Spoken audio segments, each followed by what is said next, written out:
កម្លាំងនាយកដ្ឋាននគរបាលព្រំទាន់នៃក្រសួងមហាផ្ទៃ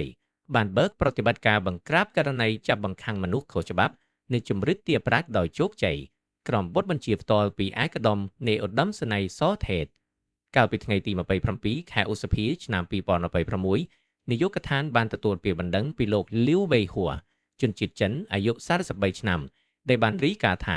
ក្មួយស្រីរបស់គាត់ឈ្មោះហួងស៊ីយីអាយុ22ឆ្នាំត្រូវបានជន់មិនស្គាល់អត្តសញ្ញាណចាប់បង្ខាំងនិងចម្រិតទារប្រាក់ចំនួន2លានយួន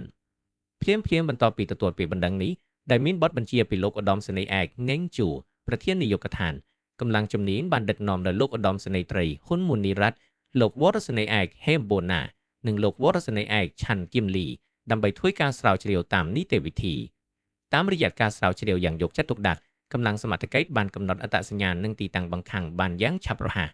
នៅថ្ងៃខែឆ្នាំដដែលវេលាម៉ោង 11:10 នាទីកម្លាំងជំនាញបានចុះទៅដល់ទីតាំងកើតហេតុស្ថិតនៅចំណុចភូមិភៀនសាឃុំព្រះនិព្វានស្រុកកងពិសីខេត្តកំពង់ស្ពឺហើយបានជួយសង្គ្រោះជនរងគ្រោះចំនួន3នាក់ដោយសុវត្ថិភាព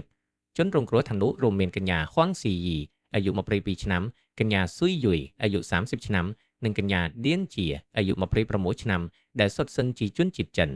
ក្នុងប្រតិបត្តិការនោះសមត្ថកិច្ចក៏បានឃាត់ខ្លួនជនសង្ស័យចំនួន2នាក់ផងដែរគឺឈ្មោះអាសាន់ភេទប្រុសអាយុ29ឆ្នាំនិងឈ្មោះអេអាយនីភេទប្រុសអាយុ20ឆ្នាំដែលទាំងពីរនាក់ជាជនជាតិមីយ៉ាន់ម៉ា